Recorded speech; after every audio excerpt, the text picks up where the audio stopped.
Before you do anything else, let me ask you one simple question. When you woke up this morning, what was the very first thing you saw? Maybe it was the sunlight coming through your window, the face of someone you love, the words on your phone, or simply the path as you walked into the kitchen. Most of us never stop to think about our eyesight until it begins to change. And for millions of adults over 60, those changes happen so gradually that they're easy to ignore. At first, it's needing brighter light to read. Then road signs don't seem quite as clear. Faces across the room become a little harder to recognize. Colors don't look as vivid as they once did. And before long, simple everyday tasks that once felt effortless can become frustrating. The truth is, age-related vision loss rarely happens overnight. It usually develops slowly, one small change at a time. But here's something many people have never been told. Your eyes are among the most metabolically active organs in your entire body. The retina, the delicate layer at the back of your eye that captures light and sends visual signals to your brain, uses an enormous amount of energy every single day. Because of that, it's constantly exposed to oxidative stress, which means it relies heavily on antioxidants and other nutrients to help maintain normal function. As we get older, our bodies become less efficient at delivering and utilizing many of those protective nutrients. That's one reason why nutrition plays an important role in supporting healthy vision throughout aging. In fact, decades of research suggest that certain fruits contain antioxidants and plant compounds associated with better eye health and may help support the retina and other eye tissues as part of an overall healthy diet. I'm Dr. Christopher Adams Parker, and for more than 21 years, I've dedicated my career to helping older adults stay healthier, stronger, and more independent. Today, I'm going to share 7 fruits that nutritional research has identified as some of the best choices for supporting healthy aging eyes. Some of them are probably already in your kitchen. Others may completely surprise you, and be sure to stay until the very end. Because fruit number 1 contains one of the most extensively studied combinations of nutrients for eye health, and it's a fruit that many people overlook completely. Before we begin, I'd love to hear from you. How old are you, and where are you watching from? Leave your age and city or country in the comments below. I read as many comments as I can, and your stories help shape future videos. One quick reminder before we get started. This video is for educational purposes only. It is not a substitute for regular eye exams, professional medical care, or treatment. If you've noticed sudden vision changes, eye pain, flashes of light, or a rapid loss of vision, seek medical attention promptly. Now, let's begin with fruit number 7, a fruit that most people enjoy for its taste but rarely realize can also help support healthy vision. What you eat is one of the most powerful tools you have, and it is one that most people are not using fully. If this channel is new to you, subscribe now. This is what we do here. Calm, science-based guidance for adults who want practical answers about how to protect their health. Let's begin. Before I give you the 7 fruits, I need to give you one framework, because without it, you'll hear the list and think these are just healthy foods. They're not only that. They are delivering specific compounds to a specific tissue that is under specific threat, and understanding that threat changes how you think about every fruit on this list. I call this framework the retinal oxidation cycle, and once you understand it, the science behind these fruits becomes immediately clear. 3 things change about your eye's ability to protect itself after 60. 3 specific things. First, the macula, the small central region of the retina responsible for sharp, detailed vision, accumulates decades of oxidative damage from light exposure. Every time light enters the eye, it triggers a chemical reaction in the retinal tissue. In a younger eye, the antioxidants available to neutralize that reaction are abundant. After 60, those reserves thin. The oxidative stress accumulates. The tissue that produces your sharpest vision begins to show wear. Second, blood flow to the retina diminishes. The tiny blood vessels that deliver oxygen and nutrients to the back of the eye become less efficient with age, affected by the same cardiovascular changes that affect circulation throughout the body. A retina that is receiving less blood is receiving less of the nutrients it needs to repair itself overnight when most of the eye's restorative activity occurs. Third, and this is the one most people never hear about, a process called glycation silently damages the lens of the eye over years of elevated blood sugar. Glycation means that sugar molecules attach to proteins in the lens, causing them to cloud and stiffen. This is one of the primary drivers of cataract formation, and it progresses at a rate that is directly influenced by what you eat. Not just in terms of sugar, but in terms of the protective compounds that slow the glycation process. One unaddressed source of oxidative stress leads to accumulated retinal damage. Reduced blood flow means fewer protective nutrients reaching the eye. Glycation clouds the lens. And a person who is reading fine at 65 finds by 72 that something has quietly shifted. Keep that framework in mind as we go through each fruit today. I want to ask you something. Think back 5 or 10 years. Do you remember when reading the menu at a restaurant was effortless? When you could read the text on your phone without adjusting the distance? When driving at night didn't require an extra moment of adjustment before things came into focus? Most people I talk to describe a gradual shift, not a sudden loss, just a slow, quiet narrowing. Things that used to be easy require a little more effort. Text that used to be clear needs better light now. Faces across a room are less distinct than they were. That shift feels like aging.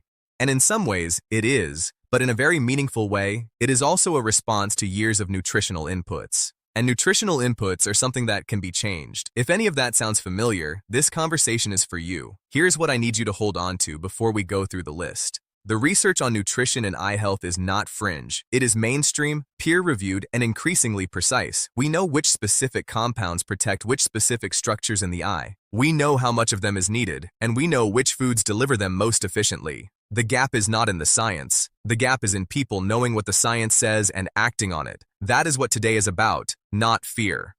Practical knowledge you can apply starting tonight. Before we go deeper, my free longevity guide, which covers nutritional strategies for healthy aging across every major body system, is linked in the description below. Thousands of people in this community use it. Grab it now and follow along. Let me explain what is actually happening inside the aging eye at a biological level, because the mechanism makes the fruit choices feel logical rather than arbitrary. Picture the retina as a camera sensor extraordinarily sensitive, extraordinarily active. It is converting light into electrical signals every moment you are awake. And it is doing this through a process that generates oxidative byproducts as a side effect. Think of it like a high-performance engine that produces exhaust. The eye needs constant antioxidant support to neutralize that exhaust before it damages the sensitive tissue around it. Two compounds sit directly in the macula, the bullseye of your retina, acting as a natural filter. They are called lutein and zeaxanthin. You can think of them as the eye's built-in sunglasses. They absorb damaging blue light before it reaches the photoreceptors beneath them, and they neutralize oxidative stress in the process. The concentration of lutein and zeaxanthin in the macula is the single strongest predictor of macular pigment density, which is the measure researchers use to assess a person's biological protection against age-related macular degeneration. The problem is that the body cannot make lutein or zeaxanthin. They must come entirely from food, and the typical Western diet is significantly deficient in both. Meanwhile, the lens of the eye is being acted on by a separate but equally important process. Vitamin C concentration in the lens fluid is the highest of any tissue in the body because vitamin C is the primary antioxidant protecting the lens proteins from oxidation and glycation. As dietary vitamin C declines with age, which it tends to, as absorption becomes less efficient and intake often decreases, lens protection decreases with it. Now add to this the anthocyanins, the dark pigments in blue, purple, and red fruits, which research shows specifically support retinal blood flow and protect the photoreceptor cells that detect light, and lycopene, found in certain red and orange fruits, which has documented protective effects against oxidative damage in the lens. Every fruit on today's list is delivering one or more of these compounds to a tissue that urgently needs them. A major study, the Age-Related Eye Disease Study, known as ARDS-2, conducted by the National Eye Institute and involving over 4,000 participants, found that specific antioxidant combination including lutein and zeaxanthin, the progression of intermediate age-related macular degeneration to advanced stages by 25% over 5 years. That is not a minor effect. That is a meaningful reduction in one of the leading causes of irreversible vision loss in adults over 60. And that finding was from supplementation. The dietary versions of these compounds delivered through whole foods with their full complement of coactors operate through the same mechanisms. I have ordered these 7 fruits from supportive to most protective so you understand which ones deserve the most consistent place in your diet. And the 7th, as I mentioned, will genuinely surprise you. Fruit 1. Kiwi. Sandra was 67. She had been noticing increasing difficulty with contrast, distinguishing objects from their backgrounds in lower light. Her ophthalmologist mentioned early signs of reduced macular pigment density. She had never thought about nutrition as relevant to her eye health. Most people think of kiwi as a vitamin C fruit. That's accurate, but it significantly undersells what kiwi does for the eye specifically. A single medium kiwi contains approximately 64 milligrams of vitamin C, more per calorie than almost any other common fruit. But kiwi is also one of the best dietary sources of lutein and zeaxanthin among fruits. Unlike leafy greens, which deliver more total lutein but require fat for absorption and are often eaten in smaller quantities, kiwi delivers its lutein alongside natural fruit sugars that facilitate absorption, and most people find it far more consistently easy to eat. A study published in the Asia-Pacific Journal of Clinical Nutrition followed adults who added 2 kiwi fruits per day to their diet for 8 weeks and found significant increases in blood plasma, lutein, and zeaxanthin levels, the direct measure of how much is actually reaching the tissues that need it. The practical guidance is this: 2 kiwi fruits in the evening, either eaten whole or sliced and added to yogurt, provides a meaningful lutein, zeaxanthin, and vitamin C dose that supports macular pigment and lens protection. Eating them with a small amount of fat, a few nuts, some full-fat yogurt enhances the absorption of the fat-soluble carotenoids. The common mistake is eating kiwi occasionally as a dessert fruit and not consistently enough for the compounds to accumulate. Lutein and zeaxanthin are not water-soluble. They build up in the macula over weeks and months of regular intake. Occasional consumption provides limited protective benefit. Consistent daily intake is what builds the tissue concentration that matters. What most people notice within 2 to 3 weeks of consistent kiwi consumption is improved visual contrast, particularly in lower light conditions as macular pigment concentration increases. Within a month, many people report that their eyes feel less strained after extended screen use. These are not dramatic changes. They are the kind of quiet, steady improvements that come from giving a tissue what it needs. The next fruit operates through a completely different mechanism, and it's one that almost no one associates with eye health. Fruit 2, watermelon. Most people think watermelon is mostly water and sugar. That characterization misses the most important thing about it. Watermelon is the richest whole food source of lycopene available in the average diet, containing more bioavailable lycopene per serving than raw tomatoes because the lycopene in watermelon exists in a form the body absorbs more efficiently. Lycopene is a carotenoid, a member of the same antioxidant family as lutein, but its primary protective role in the eye is in the lens rather than the macula. The lens of the eye is particularly vulnerable to oxidative damage because, unlike most tissues, lens cells are never replaced. The cells you are born with in the core of your lens stay with you for life. This means that oxidative damage to lens proteins accumulates over decades without any natural turnover to clear it. Lycopene is one of the primary antioxidants that neutralizes the reactive oxygen species responsible for that protein oxidation, which is what drives cataract formation. Research published in Nutrition and Cancer found that higher dietary lycopene intake was associated with a significantly reduced risk of nuclear cataract, the most common type of age-related cataract, with individuals in the highest lycopene intake group showing approximately 40% lower risk compared to those with the lowest intake. The practical guidance: 2 cups of fresh watermelon in the evening provides approximately 9 to 13 mg of lycopene within the range associated with protective effects in the literature. Like kiwi, eating watermelon alongside a small fat source enhances lycopene absorption, since lycopene is fat-soluble. A few almonds alongside a bowl of watermelon is a simple and effective combination. The common mistake is treating watermelon as a summer seasonal food and consuming it only occasionally during warm months. If lycopene is protective against lens protein oxidation, a process that happens every day year-round, then seasonal consumption provides seasonal protection at best. If you have access to it year-round, use it year-round. If not, consider that other lycopene-rich foods, including cooked tomatoes, provide similar benefits through the same mechanism. If you are managing blood sugar, watermelon is a moderate glycemic index food and is fine in the portions described here for most people. If you have diabetes or are monitoring blood sugar closely, please discuss dietary changes with your physician. This is not medical advice, and your specific situation matters. Quick pause here. Has your eye doctor ever talked to you specifically about nutrition and its role in protecting your vision? Drop a yes or no in the comments. In my experience, this conversation almost never happens in a standard ophthalmology appointment. And the people in this community consistently tell me it changed how they thought about their eye health when they first heard it. Fruit 3, black currants.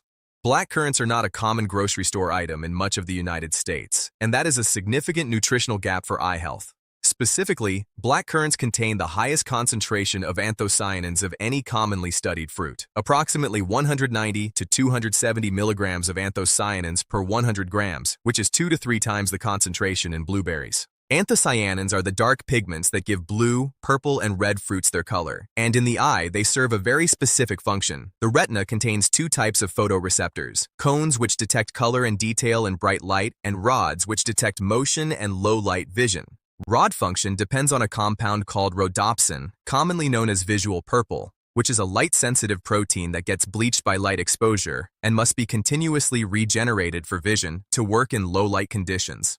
Anthocyanins, particularly the delphinodin and cyanidin compounds abundant in black currants, have been shown in multiple studies to accelerate the regeneration of rhodopsin, meaning they support the eye's ability to recover after light exposure and function in lower light conditions. Research from Hokkaido University in Japan, published in the Journal of Ocular Pharmacology and Therapeutics, followed subjects who took blackcurrant and an extract and found statistically significant improvements in dark adaptation, the eye's ability to adjust to lower light compared to placebo. What that means for you is clearer vision in dim conditions and less difficulty adjusting when moving from bright to darker environments, such as entering a room or transitioning from outdoors to indoors. The Practical Guidance Black Currant Juice, unsweetened, available at specialty and health food stores, provides a concentrated anthocyanin dose in a small volume. 2 to 3 tablespoons of pure black currant juice diluted in water in the evening is a practical approach. Frozen black currants, which are more widely available than fresh, can also be blended into smoothies or stirred into yogurt. If blackcurrants are not accessible, concentrated blackcurrant supplements standardized for anthocyanin content are available, but please discuss supplement use with your physician if you are on blood thinners, as anthocyanins have mild antiplatelet properties. The common mistake is substituting regular blueberries and assuming the effect is equivalent. Blueberries are genuinely beneficial, and we'll cover them next, but blackcurrant anthocyanin concentration is categorically higher. If you have access to both are worth including. Fruit 4. Wild blueberries. Wild blueberries are not simply smaller blueberries. They are a distinct variety with approximately twice the anthocyanin concentration of cultivated blueberries because they grow in harsher conditions and produce more protective pigment as a response to environmental stress. Caroline was 71. She had been experiencing increasing difficulty reading in the evenings. Not blurry vision exactly, but a fatigue in her eyes by the end of the day that made prolonged reading uncomfortable. She had simply accepted it as normal aging. Most people think of blueberries primarily as a brain food. The anthocyanin research in cognitive function is well established. What is less commonly known is that the same anthocyanin mechanisms that protect neurons in the brain also protect photoreceptor neurons in the retina. The mechanism here is dual. First, anthocyanins cross the blood-retinal barrier, the protective filter that controls what enters retinal tissue, and directly reduce oxidative stress in the photoreceptors. Second, they support the integrity of the small capillaries that supply blood to the retina. Retinal capillaries are among the smallest blood vessels in the body, and they are highly susceptible to the same processes that cause cardiovascular disease. Anthocyanins have documented effects on capillary integrity and blood flow, meaning they help ensure that the nutrients the retina needs are actually being delivered. A review published in Nutrients examined multiple clinical trials on berry anthocyanins and visual function, and found consistent evidence of improvement in visual fatigue. The feeling that the bees are strained and tired after sustained use, as well as modest improvements in contrast sensitivity. The effect sizes were not dramatic in any single study, but they were consistent across multiple populations and designs. The Practical Guidance 1 cup of wild blueberries in the evening, fresh, frozen, or dried without added sugar, provides a meaningful anthocyanin dose. Wild blueberries are widely available frozen year-round, which is significant because freezing does not meaningfully degrade anthocyanin content. Thawed and stirred into yogurt or eaten alone, they are one of the most practical eye health foods on this list. The common mistake is buying cultivated blueberries and assuming the same effect. If you can find wild blueberries often labeled as such in the frozen section, they are preferable specifically for eye health applications. The difference in anthocyanin content is not marginal. Now I want to shift focus. The next 3 fruits are the ones where the nutritional science is most directly connected to the specific eye conditions that cause the most significant vision loss after 65. Pay close attention here. Fruit 5, red dragon fruit. Red dragon fruit is underused, underappreciated, and worth seeking out specifically for what it contains that almost no other commonly available fruit provides in comparable amounts. The red-fleshed variety of dragon fruit is one of the few fruits with meaningful betaine content, the pigment responsible for its deep red color, which functions as an antioxidant with specific documented effects on reducing glycation end products in ocular tissue. This matters enormously for cataract prevention for reasons I explained in the mechanism section. Glycation of lens proteins is one of the primary drivers of lens clouding over time, and it is directly influenced by dietary compounds. Red dragon fruit also contains a notable concentration of vitamin C, approximately 20 to 25 milligrams per 100 gram, along with vitamin E and zinc. Zinc deserves specific mention here because it is an essential coactor for the transport of vitamin A from the liver to the retina, where vitamin A is converted into the visual pigments that make sight possible. Zinc deficiency, which becomes more common with age as absorption efficiency declines, is directly associated with reduced night vision and accelerated retinal degeneration.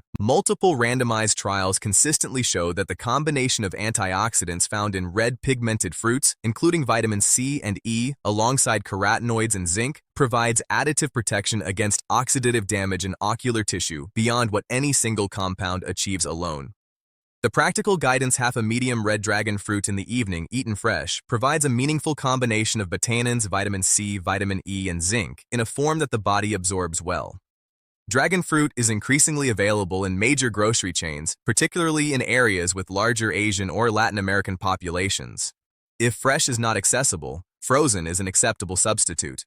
The common mistake is purchasing the white-fleshed variety of dragon fruit, which is more commonly available, but contains significantly lower betanin concentration. Look specifically for red-fleshed dragon fruit, sometimes labeled as pitaya rojo, for the protective compounds that make this fruit stand out. Fruit 6. Goji berries. Goji berries have been used in traditional Chinese medicine for eye health for centuries, and the modern research on them is unusually strong for a food that is sometimes dismissed as a health trend. The primary active compound in goji berries relevant to eye health is zeaxanthin, the same macular pigment compound present in kiwi and leafy greens. But goji berries are gram for gram one of the highest dietary sources of zeaxanthin available. A 28-gram serving of dried goji berries contains approximately 3 milligrams of zeaxanthin, a concentration that rivals or exceeds most other foods. Beyond zeaxanthin, goji berries contain a unique polysaccharide complex, lithium barbarum polysaccharides, named for the plant's botanical name, that has been the subject of specific research in age-related eye conditions. Studies conducted at the University of Sydney and published in the journal Optometry and Vision Science found that daily consumption of goji berry was associated with increased macular pigment optical density, the direct measure of lutein and zeaxanthin concentration in the macula, and a reduction in soft ducin, which are small deposits beneath the retina that are associated with increased risk of advanced macular degeneration. What that means for you. Consistent goji berry consumption is one of the few dietary interventions with direct clinical evidence of improving the specific biological markers associated with macular degeneration risk. Not just providing nutrients that theoretically should help, but actually measurably improving the tissue conditions that matter.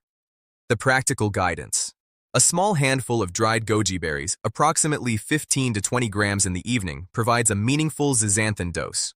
They can be eaten alone, added to a small dish of mixed nuts, or stirred into herbal tea to rehydrate slightly before consuming. Purchase unsweetened sulfite-free dried goji berries for the cleanest nutritional profile. The common mistake is inconsistency. Because dried goji berries are easy to eat in very small amounts and easy to forget to buy, many people who start including them drop off within a few weeks. A practical solution is to keep them in a small jar next to wherever you sit in the evening, visible, accessible, and requiring no preparation. If you are taking blood thinners such as warfarin, please speak with your physician before adding goji berries regularly to your diet. There's evidence that goji berries may interact with warfarin metabolism, and this is a conversation worth having before increasing your intake.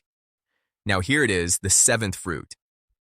The one that changes the conversation entirely, and the one that in 21 years I have found to be the most consistently underestimated food in the context of age-related eye health. Fruit 7. Papaya. Most people know papaya as a tropical fruit with digestive benefits. They have no idea what it does for the aging eye specifically, and the data when you see it clearly is remarkable. Papaya is one of the very few fruits that delivers 3 critical eye protective compounds in significant quantities simultaneously: beta-cryptoxanthin, zeaxanthin, and vitamin C. Beta-cryanthin is a carotenoid that the body converts to vitamin A, and vitamin A is not optional for retinal function. It is the direct precursor to retinol, the compound that sits in your rod photoreceptors and makes vision in low-light conditions possible. Without adequate vitamin A supply to the retina, rod photoreceptors cannot regenerate their visual pigment efficiently. Night vision deteriorates. Low-light adaptation worsens. The World Health Organization identifies vitamin A deficiency as the leading cause of preventable blindness globally. And while severe deficiency is rare in developed countries, subclinical vitamin A inadequacy in older adults is considerably more common than most people realize, particularly in those with reduced dietary fat absorption, which affects retinol absorption directly. A large-scale epidemiological analysis published in Investigative Ophthalmology and Visual Science, drawing on data from the National Health and Nutrition Examination Survey, found that higher dietary intakes of beta-cryptoxanthin were associated with significantly reduced odds of age-related macular degeneration, with the association remaining significant after controlling for other dietary variables. And here is why most people miss papaya's protective potential. They confuse it with other orange fruits. Oranges and mangoes have some overlapping nutrition, but their beta-cryptoxanthin content is substantially lower than papaya's. A single cup of papaya provides approximately 820 micrograms of beta-cryptoxanthin, one of the highest concentrations of this specific carotenoid in any food. What to do? Eat half a medium papaya in the evening 2 to 3 times per week, alongside a small amount of fat for optimal carotenoid absorption. The riper the papaya, the higher the carotenoid concentration. A fully ripe papaya with deep orange flesh delivers significantly more beta-cryptoxanthin than an underripe one. If papaya is not consistently available fresh in your area, frozen papaya chunks are a practical alternative that retains most of the carotenoid content. The common mistake, and it is the one that keeps this fruit underutilized, is treating it as a dessert fruit reserved for special occasions or tropical vacation contexts. For eye health specifically, papaya eaten consistently 2 to 3 evenings per week delivers a beta-cryptoxanthin dose that has measurable protective associations in large-scale population data. Occasional consumption does not accumulate the same way. Before your 30-day challenge, I want to give you a tool for your next eye appointment. I call it the Ocular Nutrition Clarity Protocol. 5 questions worth bringing to your ophthalmologist or optometrist. Question 1. Based on my current macular pigment density or any early signs of retinal changes, is my diet likely to be a relevant factor in my eye health trajectory? Question 2. Would you recommend I have my vitamin A and zinc levels checked, given that both are essential for retinal function and both tend to decline with age? Question 3. Are there any specific carotenoids, lutein, zeaxanthin, or beta-cryptoxanthin at levels my current diet is unlikely to be providing adequately? Question 4. Given what you see in my eye health currently, is there any component of the ARDS2 nutritional protocol that would be relevant for me to discuss? Question 5. Are there any medications I'm currently taking that affect the absorption or metabolism of fat-soluble vitamins that protect the eye? Any ophthalmologist who is engaged with the research will welcome these questions. And if the response is that diet has no bearing on eye health, the ARDS2 trial data alone is enough to revisit that conversation. Here is your 30-day challenge. It is specific and it is trackable. Choose 2 fruits from today's list that you do not currently eat regularly. Write them down. Starting tomorrow, include at least one of them every evening for 30 days. That's the anchor habit. 1 fruit consistently every evening. Write down 2 baseline observations today. First, on a scale of 1 to 10, how easily can you read standardized text in ordinary room light right now? Second, how comfortable are your eyes after a full evening of reading or screen use? At 30 days, assess both again. The changes in how your eyes feel after sustained use are often the first detectable signal that macular pigment and antioxidant levels are improving. They are not dramatic, but they are real, and they compound over months. You do not need to add all 7 fruits. You need to add 2 consistently for 30 days. That is an achievable commitment with a measurable outcome. And the habit of eating for your eyes once it's established tends to become self-reinforcing because people notice the difference. There's a difference between healthcare that waits for a problem to become serious and healthcare that gives the body what it needs to resist that problem in the first place after 60. That distinction matters enormously for the eyes because the most common forms of age-related vision loss are by the time they become clinically significant already years in the making. The best ophthalmologists I have encountered over 21 years consistently expressed frustration at the same pattern. Patients who could have done more earlier with simpler interventions and didn't because nobody told them clearly enough that nutrition was relevant to what was happening in their eyes. It is relevant. The research is clear. The compounds are identified. The foods that deliver them are real, accessible, and affordable. You are not powerless in front of age-related vision changes. You have 7 specific foods, the mechanisms that explain why they work, and the questions to bring to your next eye appointment. That is a meaningful toolkit, and the time to start using it is not when things have gotten worse. It is now, while there is still the most to protect. In 21 years, the patients I have watched maintain the sharpest vision into their late 70s, and 80s are almost never the ones who waited. They are the ones who understood early enough that what they ate was talking to their eyes every day and chose to make that conversation a protective one. If this gave you something useful, subscribe.